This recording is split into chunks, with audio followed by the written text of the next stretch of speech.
They say the customer is always right. After today, you might want to reevaluate that entire philosophy. We've unearthed 49 stories from the front lines of customer service that aren't just complaints. They're cries for help from a reality that doesn't quite line up with ours. Prepare to question everything you thought you knew about logic, because common sense has officially left the building. 1. Some people see a GPS as a helpful co-pilot. Others, apparently, see it as an overbearing digital tyrant they're forced to carpool with. One driver lodged a formal complaint because their navigation system's voice sounded too bossy. The command, "Turn left now," was cited as particularly offensive. This driver suggested the GPS should instead offer gentle encouragement like, "Hey, whenever you feel ready, maybe consider turning left, no pressure." They even requested a new navigation mode where all directions are framed as polite, non-committal suggestions. You have to wonder if they also expected it to apologize when there was traffic and offer to buy them a coffee for the inconvenience.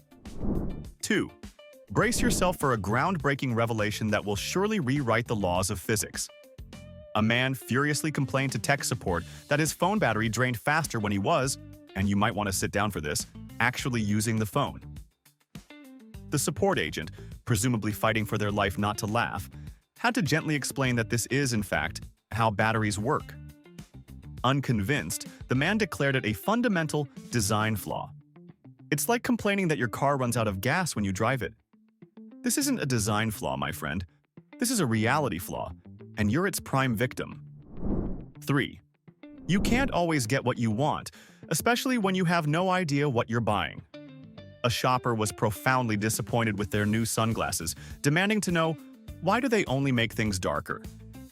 They genuinely believed the shades were a piece of high-tech gear that would enhance their vision, perhaps with a zoom function like in a spy movie. When the store employee patiently explained that sunglasses are not binoculars, the customer just sighed and called it a missed opportunity. They then suggested that future models should include optional X-ray vision. Because why settle for UV protection when you can have minor superpowers? 4. Imagine saving up for that perfect beach vacation, only to have your dreams shattered by a shocking, unforeseen horror. The ocean is salty. A vacationing couple was so outraged by this discovery that they filed a formal complaint against their resort, arguing that they should have been explicitly warned about the ocean's natural salinity. Their brilliant solution? The resort should designate a roped-off section of the sea and somehow fill it with fresh water. It's a bold business strategy, demanding that a hotel chain fundamentally alter the chemical composition of the planet for their personal comfort. Nature, please take note and improve your customer service. 5. Apparently, a simple weather forecast is no longer enough for the emotionally sophisticated consumer. One man insisted that a prediction of rain was useless without an accompanying emotion warning. As he put it, "I need to know, will this be a sad, melancholic rain? A romantic, movie scene rain? Or a chaotic, apocalyptic storm?" He argued this context was essential for him to mentally prepare for the day. You can almost picture the meteorologist on the other end, staring blankly at their charts and wondering which atmospheric science course covered the emotional undertones of a low-pressure system. 6. For some, being put on hold is a minor annoyance. For one customer, it was a deeply personal failure of the company to curate their experience. They demanded to know why the hold music wasn't personalized to their tastes. "You have all my data," they argued. "Why am I listening to this generic elevator music? I've been on hold for 40 minutes, the least you could do is create a vibe for me." In a sea of nonsensical complaints, this one is almost logical, which is probably why some tech company is already patenting an AI that generates hold music based on your recent purchase history. 7. The concept of a store being closed is, for some, merely a suggestion. A woman stood outside a locked establishment at night, utterly refusing to accept reality. Her evidence? There are lights on. The products are still on the shelves. If it's really closed, then why is the building still here? After a security guard gently suggested she return during business hours, she was aghast. "So now I'm expected to conform to your schedule?" she scoffed. The sheer audacity of a business to not simply dematerialize when she isn't allowed inside is, frankly, unbelievable. 8. It's not enough to get your problem solved. You need to feel like you've just had a life-changing spiritual experience. A customer filed a complaint because the call center agent who fixed their issue didn't sound enthusiastic enough. Sure, the agent resolved the entire problem in under 60 seconds, but that wasn't the point. Where was the passion? The unbridled joy of service? They demanded. The real problem wasn't the technical glitch. It was the agent's failure to provide an emotionally validating, Broadway-level performance. They didn't just want customer support, they wanted an ovation. 9. In the annals of things that shouldn't need explaining, this one deserves its own chapter. A customer demanded a full refund because, get this, they weren't explicitly warned that their new printer would require ink. So let me get this straight, they fumed. I buy this thing, and now I have to keep feeding it money forever? That feels like a crucial detail to leave out. They described their new ownership as a toxic relationship they were tricked into. You have to admire the sheer audacity of someone who believes a machine that puts liquid on paper should be able to do so through sheer force of will. 10. A fan owner delivered a complaint that momentarily broke the customer service department. It only works when it's plugged in, they reported, their voice dripping with disappointment. I was expecting freedom. When the agent, recovering from the initial shock, calmly offered the option of a battery-powered model, the customer just sighed. Oh, so now I have to maintain it by charging it? Apparently, the 5-second task of plugging in a charger was an unbearable burden. This person doesn't just want a wireless fan. They want a self-sustaining, off-the-grid, perpetual motion machine to gently cool them. Good luck with that. 11. A drive-thru employee prepared for the worst as a customer began screaming into the speaker. The high crime? They were unable to physically watch their food being prepared. How do I know it's real if I can't see it? They demanded, as if questioning the very fabric of their reality. When it was explained that kitchens are generally not visible from the drive-thru lane, they muttered, "Seems suspicious." You have to wonder about this person's daily life. Do they refuse to fly because they can't see the pilot? Do they question the existence of other countries because they can't see them from their window? 12. A man was deeply, profoundly disappointed in his new smoke detector. His complaint wasn't that it failed to work, but that it only worked in the presence of actual smoke. So it just sits there silently until there's a disaster? What if I just want a little check-in noise now and then to know it's thinking of me? He seriously suggested the company release a version that beeps randomly throughout the day, just to say hi. Sir, you've just invented the single most hated object in human history, the low battery alert. But you want it as a feature. 13. Here's a 1-star review for the ages. The title, Total Scam. The review, I ordered a bottle of your invisible ink and when it arrived, the bottle was completely empty. But wait, it gets better. In a follow-up comment, the reviewer confessed that they had poured out the entire contents onto a piece of paper just to check if anything was inside. They saw nothing, concluded it was empty, and wrote the review. They literally proved the product worked perfectly and then complained about it. You can't make this stuff up. 14. Some people misunderstand sushi. And then there's the guy who tried to have it redefined. After confidently ordering sashimi, he was horrified to discover it was, in fact, raw fish. His defense was a masterclass in creative ignorance. He claimed he thought raw was simply a style of cooking, like fried or baked. When the baffled waiter offered a cooked alternative, he indignantly declined. Why? Because at that point, he felt he had been tricked and his trust was broken. Tricked by whom exactly? The entire nation of Japan? The dictionary? 15. A customer was grappling with a serious technological paradox. Their brand new Bluetooth speaker refused to play music entirely on its own. It says wireless right on the box, they complained. But apparently that doesn't mean it's independent? Utterly frustrated by the concept of having to connect a phone or a laptop, they suggested that all speakers should come with built-in radios that just know what you want to hear. Because the monumental effort of tapping a screen a few times to play a song is, for some, simply a bridge too far in this modern age. 16. And now, for a complaint that defies all logic. A customer called in to complain that the company's hold music was too effective. I was absolutely furious when I called, they explained. But after 5 minutes of your soothing jazz, I completely forgot why I was mad. Now my issue is resolved, but I feel empty. I feel like I lost something. They were genuinely upset that their righteous anger had been neutralized by a pleasant melody. The company, embracing the chaos, jokingly suggested they could add a rage mode option for hold music, featuring death metal and intermittent alarm sounds. The customer thought it was a great idea. 17. Some people go to a spa to escape their stress. One woman, however, went to a spa and found the experience far too effective. After a massage, she complained of feeling like a melting candle, a state of profound relaxation that she found deeply unsettling. She argued that she had lost all her motivating tension. Her formal request to the management was for them to introduce a new, mid-level relaxation package. This service would be specifically designed for clients who want to feel better, but not so good that they forget about their anxieties. She wanted to hold on to just a little bit of that soul-crushing tension, for balance. 18. Here's a complaint that flips customer service logic on its head. A customer demanded a discount for a bizarre reason. Their order was too perfect. The item arrived ahead of schedule, in flawless condition, and was exactly what they wanted. So what was the problem? This level of efficiency makes me feel like I overpaid, they explained.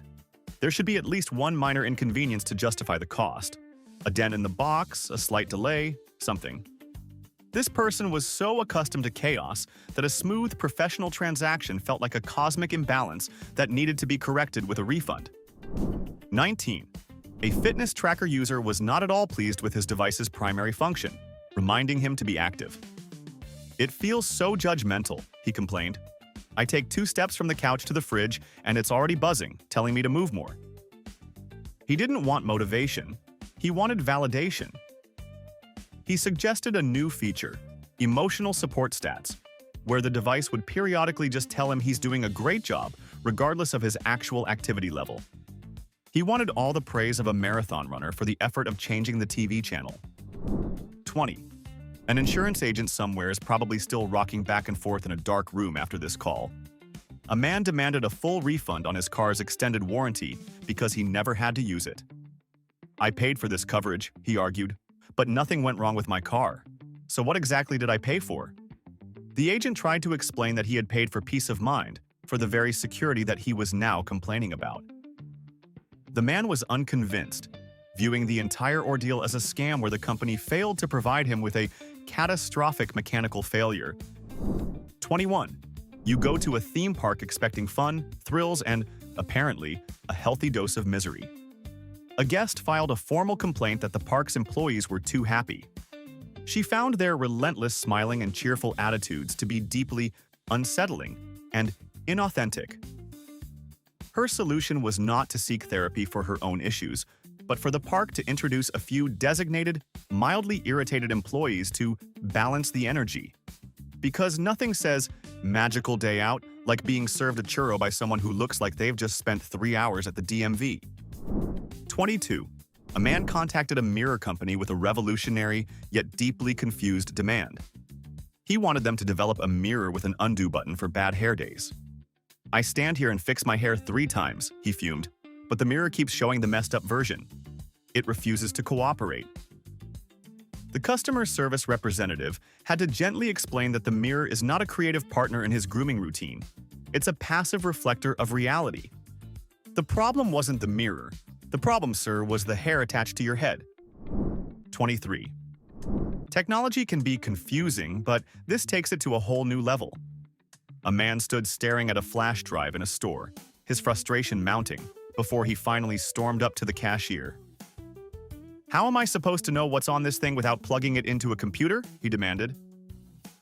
He then offered a solution with the confidence of a visionary. All flash drives should come with a small, built-in screen for previewing the files. The cashier, struggling to process a request for a device that's both storage and a display, could only stare back. This man wasn't asking for an improvement. He was demanding that technology loop back on itself. 24. A return request at a home goods store left the entire staff speechless. A woman brought back a set of wind chimes, her face a mask of indignation. The reason for the return? They made noise without her permission. She explained, "I hang them up, and they just start chiming whenever the wind wants them to. It's very presumptuous." When asked what she expected, she insisted they should have an on-off switch. An on-off switch for a product powered by the unpredictable blowing of the wind. Or, she could just not hang them outside.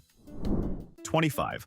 A hotel guest's primary grievance wasn't the service, the bed, or the cleanliness. It was the window. Specifically the fact that it didn't open all the way.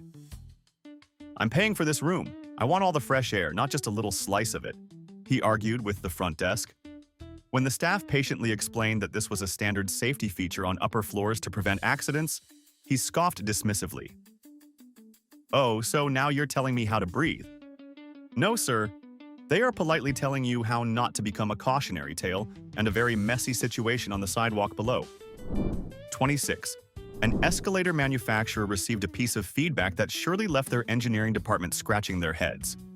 A customer contacted them with a bold request: a pause button on all escalators. "Not everyone wants to be in constant motion," they explained with profound seriousness. "Sometimes you just need a moment to collect your thoughts mid-ride." When the service agent gently informed them that a stationary enclosed box that goes up and down is called an elevator, the customer just muttered, "Yeah, well, not everything needs to be so rigid with rules." This is someone who sees a set of stairs and wishes they had a lie-down button halfway up. 27. Vanilla.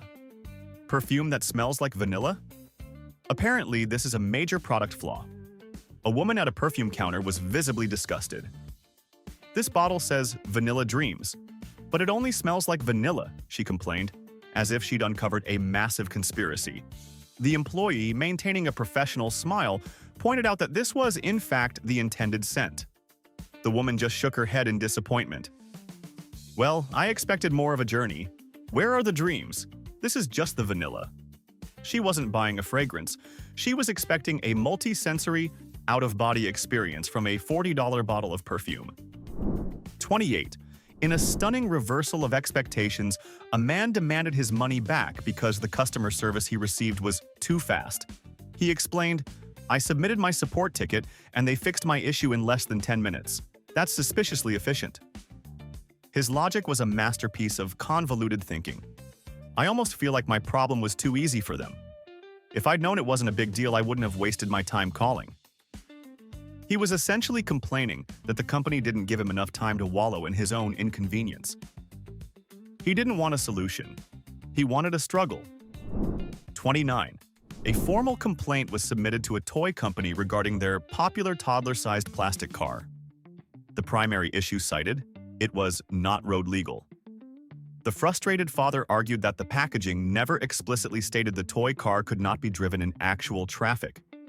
His disappointment apparently peaked when he was pulled over by a police officer, forcing him to explain that the vehicle in the fast lane was, in fact, just a Fisher-Price product with a top speed of 2 miles per hour. One can only imagine the officer's report on that incident. 30. "Excuse me, I'd like to buy some Wi-Fi," a customer confidently announced at the counter of an electronics store. The bewildered employee attempted to explain that Wi-Fi is a service, a signal, not a physical product you can put in a bag. But the man was not deterred, doubling down with, "But the sign says wireless, so why can't you just cut the cord and hand it to me?" He later suggested that companies should start selling Wi-Fi in convenient portable bottles for easy transport. It's a bold vision for the future of internet access. Wi-Fi by the gallon. 31. A customer accused a store's self-checkout machine of being judgmental. Her evidence was flimsy at best. "I scanned a tub of ice cream," she explained, "and the screen just paused for an extra second, like it was thinking about my life choices. The energy was really weird." She didn't just want a transaction, she wanted affirmation from the machine. She suggested the store implement a friendly mode where the screen would offer encouraging comments after each scan, like, "Great choice," or "You deserve this." This is a person who needs her grocery store to double as her therapist. 32. A woman attempted to return a globe to a home goods store, deeply disappointed with its functionality. "This thing is useless," she declared, pointing at the sphere. "I looked for my neighborhood, and none of my local streets are on here. How is this supposed to help me get around?" The employee had to carefully explain that she was holding a model of the entire planet, not a localized GPS. She was probably one step away from trying to book a flight on it or complaining about the lack of real-time traffic updates between North America and Europe. 33. A customer voiced some serious and, frankly, reality-bending concerns about their new fan. "I'm confused," they started. "I had a normal amount of air in my room before I turned it on. Now, suddenly there's wind everywhere. Where is it getting this extra air from? Is it stealing it from next door?" This person genuinely believed the fan was a magical air creation device, not just a machine that moves existing air around. Someone needs to sit them down with a diagram and explain the concept of circulation before they accuse their fan of grand theft atmosphere. 34. A lakeside resort received an unusual noise complaint that had the staff utterly baffled. The culprits weren't a loud party or a faulty air conditioner. The offenders were ducks. "They just quack whenever they feel like it at all hours," the guest fumed. "This is a luxury resort, not a live wildlife concert." Their proposed solution to this heinous crime of nature? The hotel should train the local duck population to remain silent during designated guest relaxation hours. Unfortunately for them, ducks are notoriously bad at following hotel policies, and their union is notoriously difficult to negotiate with. 35. A customer demanded a refund for a repair service they never even received. Why? Because their malfunctioning device fixed itself. They explained, "I scheduled a service appointment, but now the darn thing is working perfectly fine." What? Did it get scared because it sensed I was about to spend money on it? The technician tried to explain that intermittent electronic glitches are common. The customer's response? "Or maybe, you fixed it remotely without telling me to avoid coming out here." They were convinced of a benevolent secret repair conspiracy. 36. A store manager braced for a difficult conversation. The complaint? "Your employee looked at me suspiciously." According to the customer, no words were exchanged. No interaction even occurred. But the look alone was deeply offensive. It wasn't a mean look, just a look. "I deserve an apology for that." The manager, determined to get to the bottom of this silent offense, reviewed the security footage. He located the customer on the tape, and then the employee in question. It was a mannequin. The customer had demanded an apology from a plastic dummy. 37. A hiker refused to accept a trail map because it was missing a crucial piece of information. It didn't predict when they, personally, would get tired. "It says the trail is 2.3 miles, but that means nothing to me," they complained. "It should calculate exactly how long it will take based on my personal fitness level and mood." When the park ranger explained that walking pace is a variable that the map can't possibly know, the hiker threw their hands up in frustration. "Well, fix that then." As if the Park Service should be able to regulate the laws of human endurance. 38.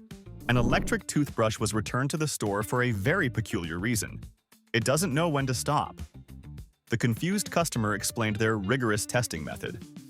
They had brushed their teeth for a full 6 minutes straight, waiting for the device to recognize that the job was done and shut itself off. When the employee explained that the user is the one who decides when their teeth are clean, the customer groaned. "That's way too much pressure. I need the toothbrush to take some initiative here." They wanted a dental appliance with artificial intelligence and a sense of responsibility. 39. An airline traveler's main complaint had nothing to do with delays, turbulence, or the questionable quality of in-flight snacks. No, his biggest problem was that the pilot failed to personally greet him. "I paid good money for this ticket," he argued with the flight attendant. "The least the captain could do is come out and shake my hand before takeoff." After being politely informed that pilots generally remain in the cockpit for, flying the plane, he muttered, "Sounds like they're avoiding accountability." Yes, the one thing a transatlantic flight needs is a meet-and-greet session with the person who's supposed to be navigating. 40. A customer stormed back into a pharmacy and slammed a digital thermometer on the counter, convinced it was defective. "This thing is broken," he announced. "It gave me a reading of 98.6 this morning, and just now it says 99.1. Which one is it? I need a thermometer that can make up its mind and stick to one story." The store employee, trying to suppress a laugh, had to gently explain the basic biological concept that human body temperature naturally fluctuates throughout the day. The customer looked skeptical, as if he'd just been told the sky wasn't really blue. 41. Some people struggle with bills. Others believe bills should be emotionally intelligent. One customer was furious that their phone bill arrived before they were emotionally ready to deal with it. "It's due on the 15th, but you send it on the 5th, they demanded. "That's 10 days of financial stress I didn't ask for." Their proposed solution was for corporations to develop a sixth sense, holding off on sending invoices until the customer feels financially stable and optimistic. This isn't just a request for a payment extension. It's a demand for telepathic accounting, where your bank account balance is less important than your current mood. 42. A woman returned a flashlight to a hardware store, confidently calling it a complete and utter scam. Her bombshell reasoning? "It only works in the dark." She was genuinely angry that the device's light was not visible during the day, as if it were hiding its true potential. She seriously suggested that flashlight manufacturers should create a day mode, so the beam would remain powerful and visible at all times, even in direct sunlight. Someone really needs to introduce this woman to the concept of lamps, or perhaps just the sun, which has been offering a free day mode for a few billion years. 43.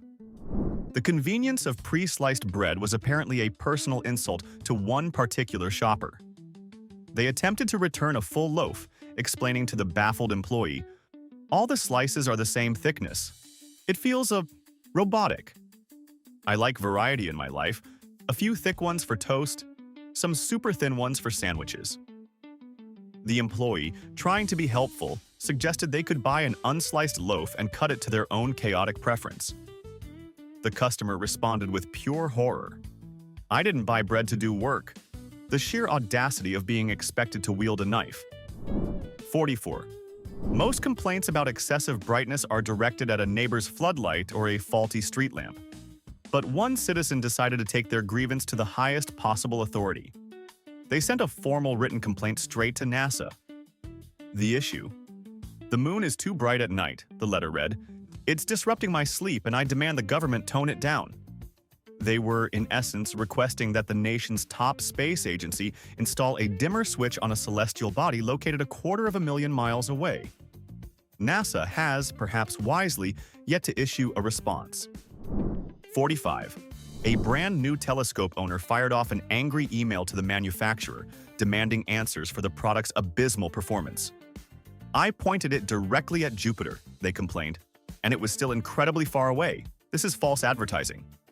Their expectation, it seems, was that a consumer-grade telescope should make planets appear as large and detailed as photos from the Hubble Space Telescope.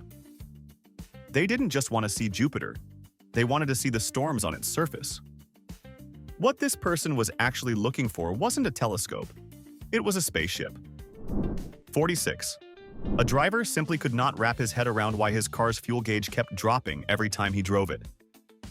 "I filled the tank completely on Monday and now it's Wednesday and it's already half gone," he ranted. His proposed solution wasn't better engineering, but for cars to have more empathy. He wanted a setting where the vehicle would use less fuel simply because the driver wasn't in the mood to go to the gas station. Unfortunately for him, internal combustion engines are notoriously unsympathetic to human feelings and their lazy whims. 47. A disappointed customer returned a desktop globe to the store, claiming it was fundamentally flawed. His complaint wasn't about geography or accuracy. He claimed it didn't spin fast enough. "When I give it a really hard spin, I should be able to feel some kind of movement, some force," he argued. This man didn't buy a decorative map of the world. He thought he bought a personal G-force simulator. He expected a 12-inch plastic sphere to replicate the Coriolis effect on his desk. "No, sir, you shouldn't feel movement. You should feel a sudden, dawning sense of reality." 48. A customer returned a bag of potato chips with a look of sheer betrayal on their face. The complaint? The "Tear Here" strip on the bag worked too well. I pulled on it like the instructions said, they fumed, and the whole thing just exploded. Chips everywhere. It was pure chaos. They weren't looking for a replacement bag. They wanted compensation for the emotional distress caused by overly aggressive packaging. They suggested a future design with a gentle, multi-stage opening process, perhaps with a warning chime before the bag fully opens. It wasn't about the snack. It was about the traumatic journey to get to it. 49. A fun-filled ski trip quickly turned into a nightmare for one resort guest when they discovered a shocking, dangerous design flaw. The slopes were slippery. How is anyone supposed to ski on this? They fumed at the guest services desk. The ground just keeps moving out from under me without permission. Their brilliant proposed fix was for the resort to install designated friction zones on the slopes. You have to admire the sheer intellectual firepower required to independently discover the revolutionary concept of not moving. A Nobel Prize for Physics is surely in the mail. And there they are. 49 reasons why customer service workers deserve a combat medal and a very long vacation. Now, for the real test. We know for a fact that some of you have a story that belongs on this list. So, in the comments below, unleash it. Give us the single most baffling, logic-defying customer complaint you have ever personally witnessed. The comment section is now a support group. And if you enjoyed this group therapy session, hit that subscribe button. The absurdity continues.